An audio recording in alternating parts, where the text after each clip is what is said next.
Hello and welcome to my channel where we're always trying new things that we have never done before.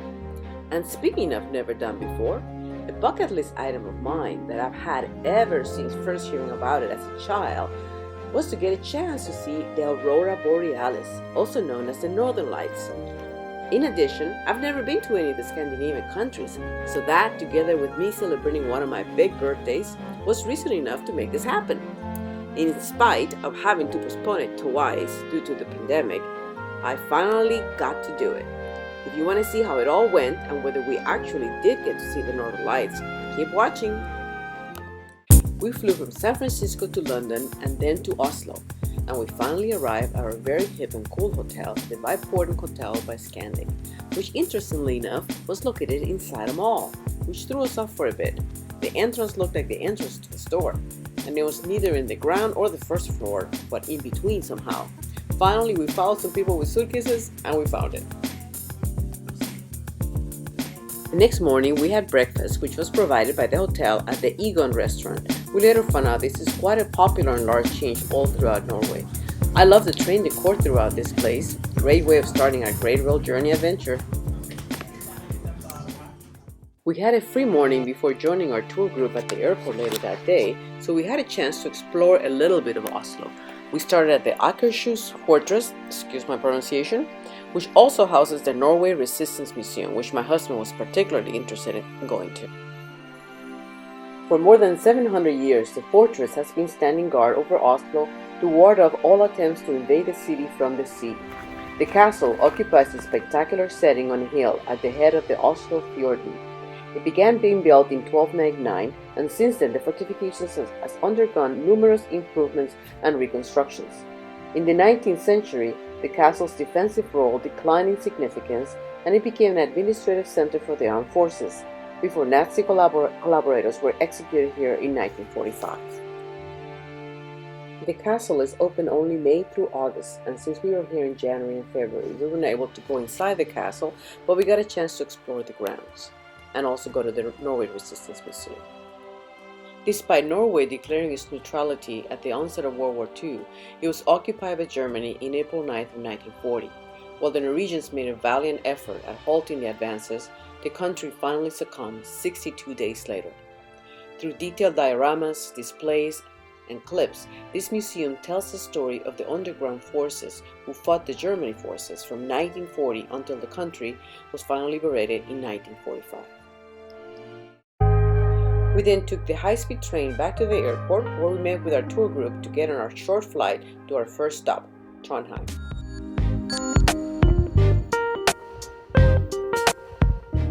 After an amazing breakfast, we went on a 3-hour walking tour with a local guide who told us all about the history of the area as well as pointed out some important landmarks. Trondheim is located at the mouth of the Nidelva River, and it was once the capital of Norway. Among the sites we visited was Stiftsgarden, which is a royal residence in Trondheim. It is possibly the largest wooden building in Northern Europe, and it has been used by royalty and their guests since 1800. Although it's still a mansion, it does not look like a typical European luxury royal palace.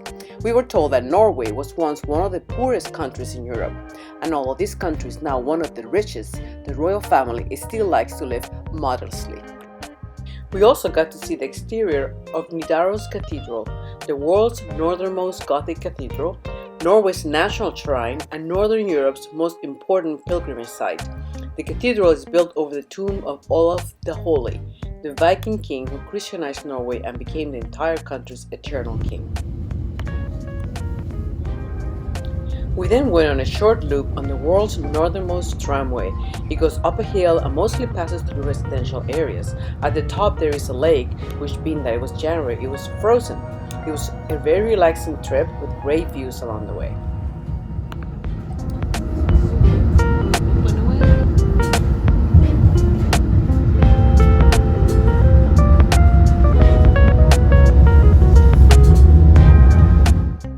After a walking tour, we then headed out on our own to find the Old Town Bridge, which our tour guide had mentioned as an iconic city landmark, which is often found in Trondheim's postcards. The bridge, which is also sometimes referred to as the Gate of Happiness, dates back to 1861. The wooden warehouses and wharves at the mouth of the Nidelva River have been ravaged by fire many times. Now fully restored, these colorful buildings line both sides of the river. The oldest remaining wharf dates to around 1700.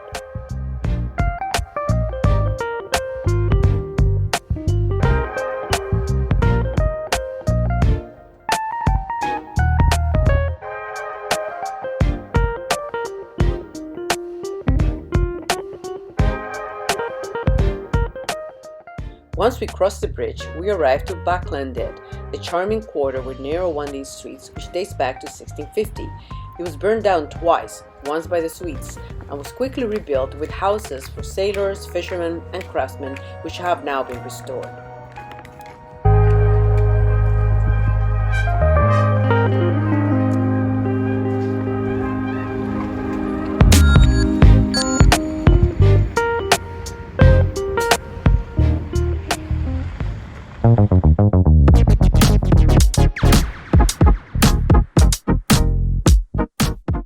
We left Trondheim after an early breakfast and boarded the Nordland Railway, also known as the Polar Express or the Arctic Circle Express. We embarked on a 10-hour journey to Bodo, which crosses 293 bridges, travels through 154 tunnels, and of course, crosses the Arctic Circle. It is Norway's longest continuous train line.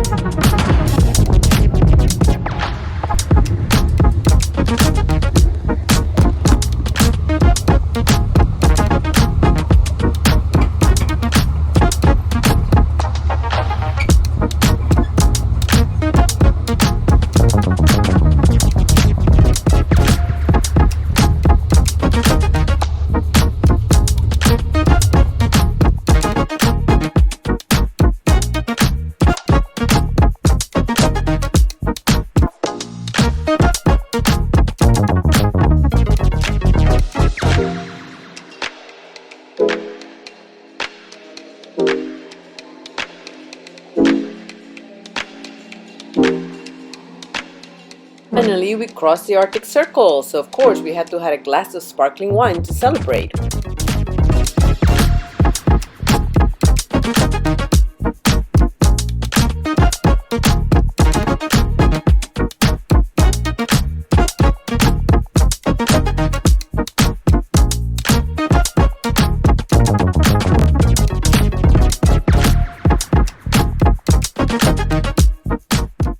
This morning we traveled north by road on the scenic route from Bodo to Boknes, where we board the ferry to Loringen.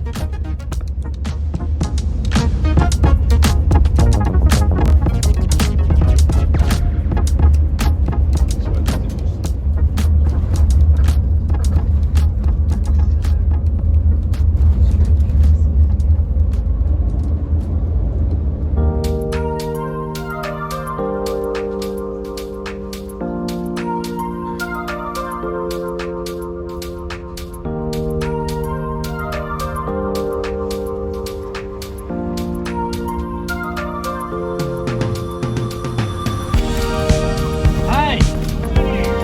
37. 37 driver. Yeah.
The next morning after breakfast, we embarked on a bus tour of the Lofoten Islands with a local tour guide. We stopped along the way so we could take pictures of the amazing landscape. Our local tour guide was an Italian transplant, Damiano, who married a Norwegian and now lives in Norway giving tours. He was so informative and amusing at the same time.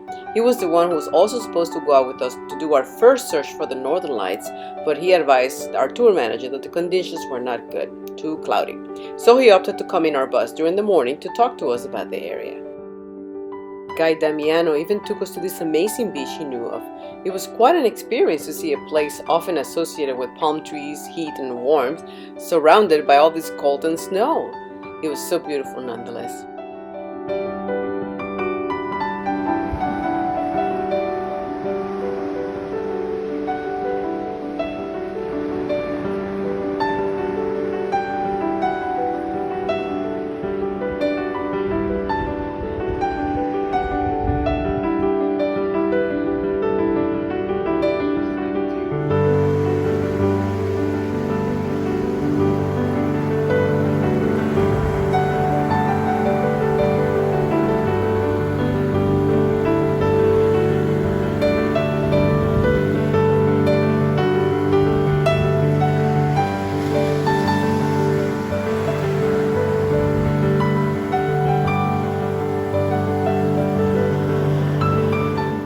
The Lofoten Islands are composed of 6 large and many smaller islands.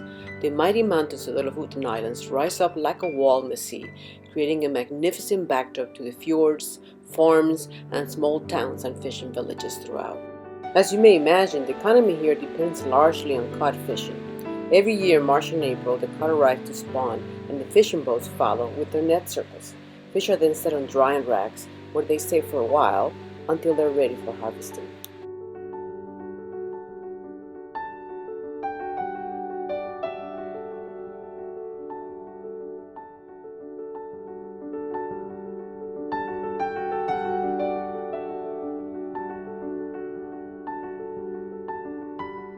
We also stopped at Anita's Seafood for lunch. Besides their world-famous fish burgers, they also sell dried codfish, stockfish, and bacalao, the salted variety of codfish. Every winter, Sakrisoy is covered with Lofoten cod, which over the course of spring turns into prime stockfish. Stockfish is a world-class delicacy and an important part of Norway's cultural heritage. The climate in northern Norway is perfect for creating stockfish, with temperatures of around 0 degrees centigrade and just the right balance of wind, sun, and rain. A subtle change in weather conditions can affect the product, which is why only stockfish from Norway tastes like it should. Mild and with a firm texture that holds even after soaking. Iconic to Norway, the red cabins were lived in by fishermen in the early 20th century. Few survive, but modernized versions are available for rent to stay.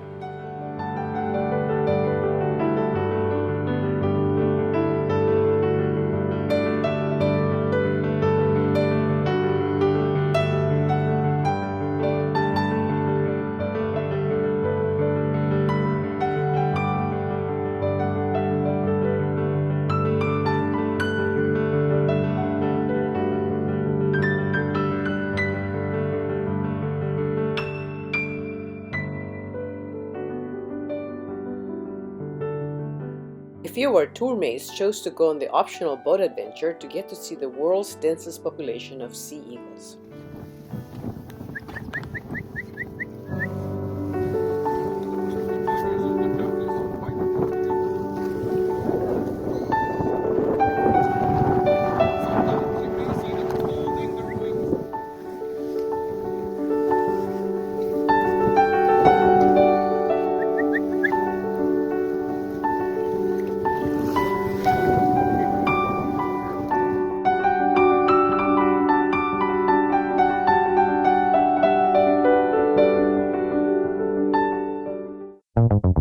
Local guide told us that every morning kids are given their spoonful of cod liver oil.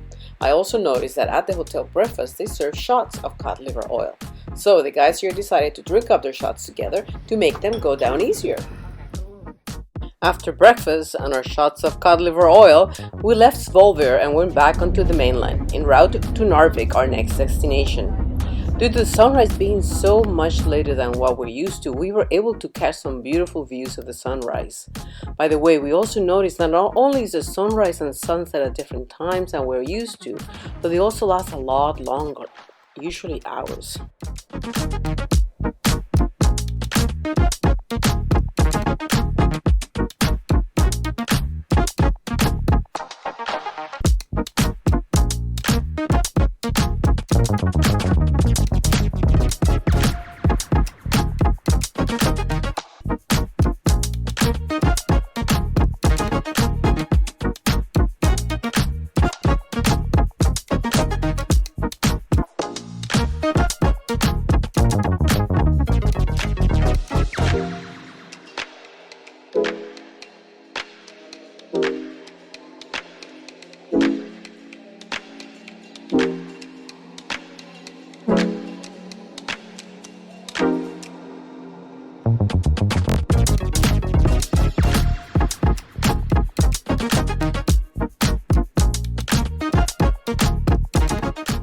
After a long bus ride, we finally arrived to Narvik.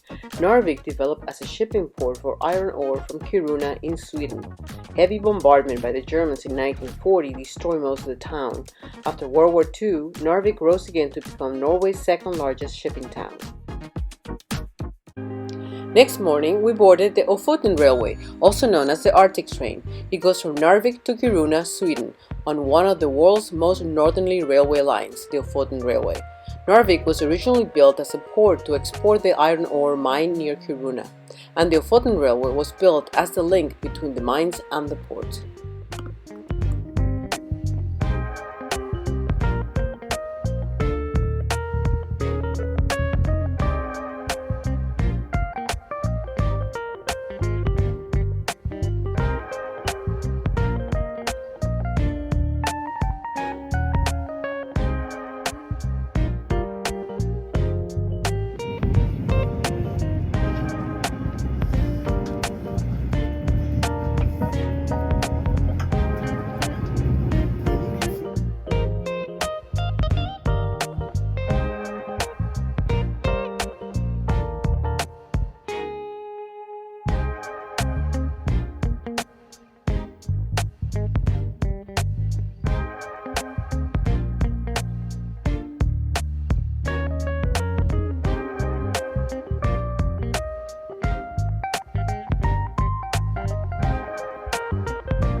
Next morning, we went by bus to the near town of Jukusjärvi to enjoy a Sami experience, discovering the lives and culture of Sweden's indigenous people. The Sami are Europe's northernmost indigenous people, and some 45,000 live in Norway's Arctic tundra. It is one of the world's oldest cultures. The Sami are reindeer herders and utilize every part of their reindeer to eat, make their clothing, tools, and even do arts and crafts.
These are all males, and they are actually castrated, all of them except.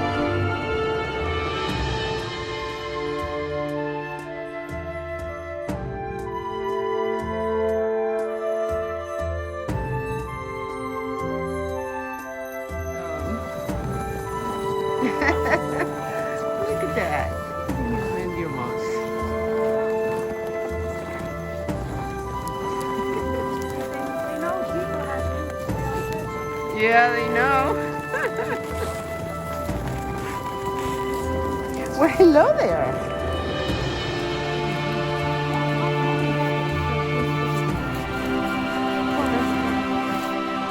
Lead some for me.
From our Sami experience, we went on to Sweden's famous ice hotel for a guided tour. Every year, when the winter comes, the pristine waters of the meandering Torn River slow down and freeze into ice. On one chilly day in 1989, the first ever ice hotel was hand-sculpted out of these massive ice blocks harvested from this very river running alongside.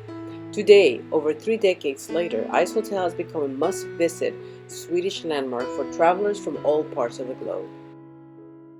Each winter since the first and the original Ice Hotel was built, passionate artists gather in the modest town of Jukusjärvi to build a new rendition of this Arctic wonder.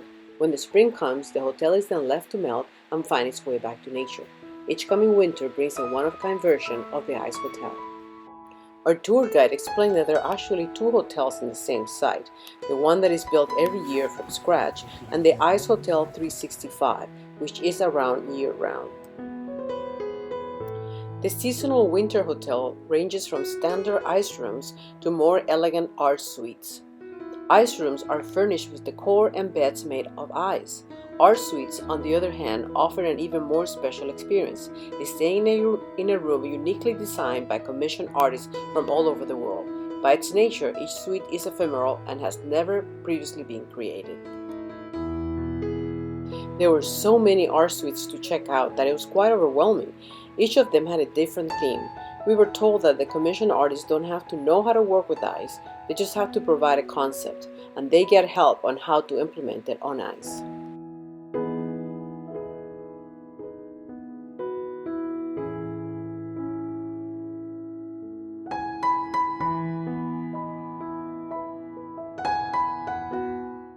After day and afternoon adventures, we had yet one more to go.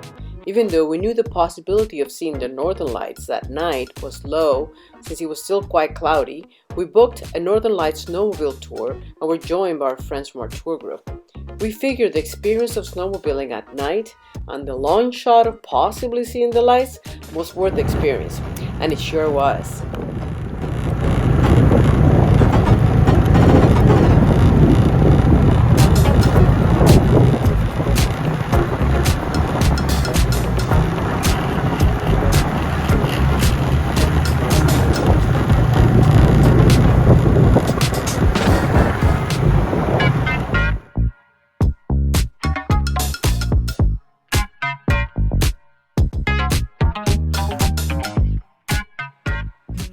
One of the interesting things about the town of Kiruna, where we're staying, is that the entire town is being relocated approximately 2 miles to the east.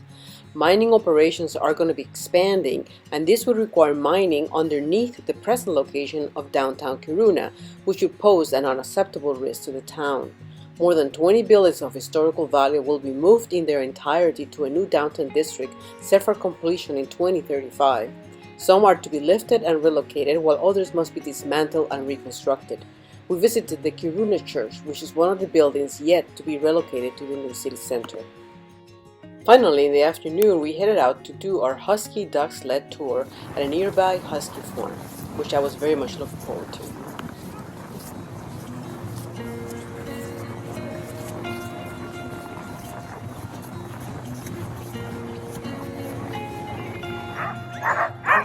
My biggest surprise was seeing how excited the dogs were.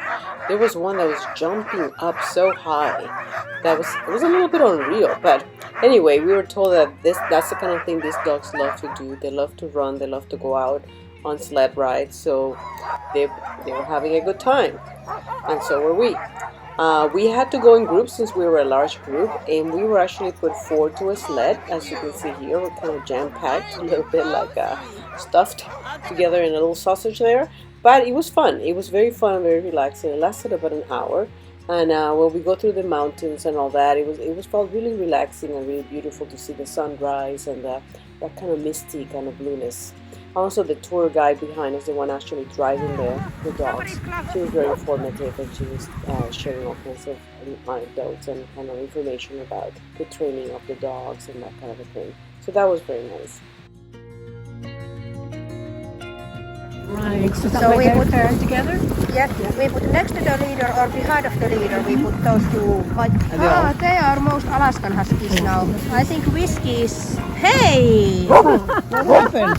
What was that? Toilet break. A waist break. They know when I'm looking at them. So it's like... the start is always the biggest mess. Then we lost the harnesses when they start chewing the harnesses, or they can start fighting or whatever, because they are so like they want to go.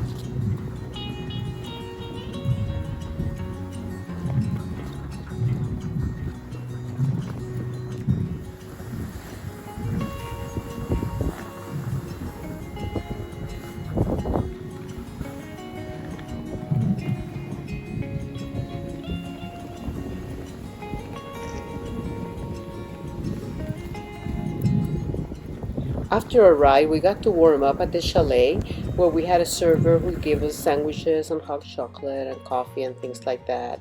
And he was really a hoot. He was so funny.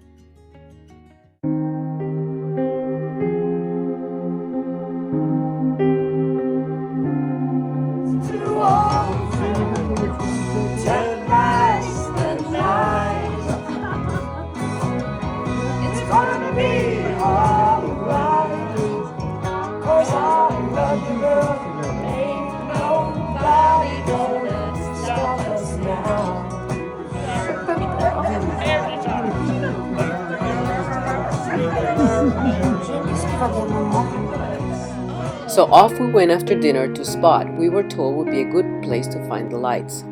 We didn't see much, but my husband said he saw a faint green streak. I took a picture anyway, and lo and behold, the camera was able to pick up a very faint but definite streak of northern light. We were all a bit disappointed that we didn't get to see more of a dancing light show that we were all hoping for. But we all knew that the experiences, adventures, and friendship we had made through our trip were indeed what made this trip worthwhile.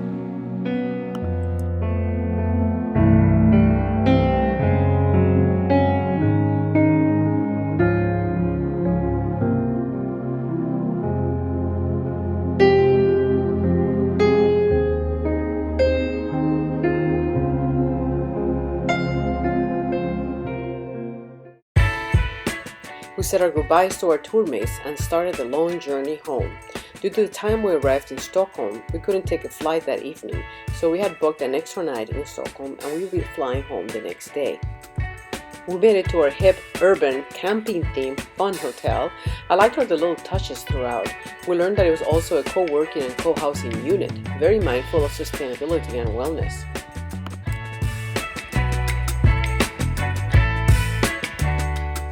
Fortunately for us, our tour friends had planned on spending a few days here, so we were able to meet for a nice dinner one last time before parting our separate ways.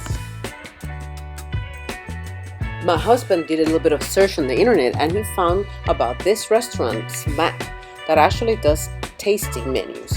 Very interesting. You pick either 3 or 5 courses based on the names of what the taste is supposed to be, and they bring them to you.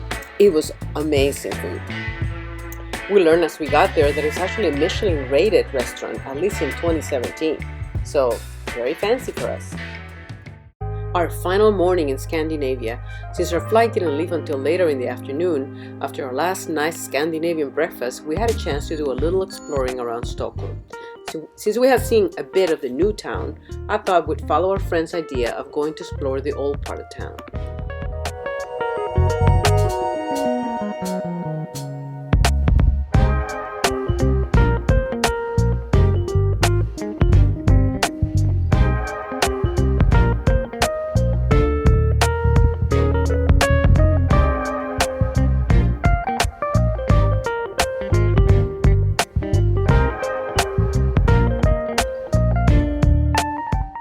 We made it to the City Hall, which is famous for its grand ceremonial halls and unique pieces of art, and is the venue of the Nobel Prize banquet held on the 10th of December every year. It also houses offices for 300 people, including the City Council.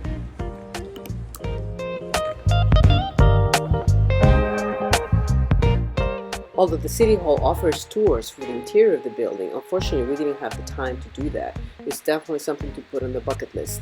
So we were able to just walk around the grounds, which were available to the public.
Finally, after our little shopping sightseeing trip, we had to get back to the hotel, get our luggage, and back to the train station and to the airport to get on our flight home.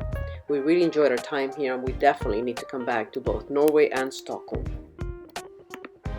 I hope you enjoyed this travel adventure with me, and I hope you come back, subscribe, and get inspired to try some more new things, go to new places, and try new experiences you've never done before.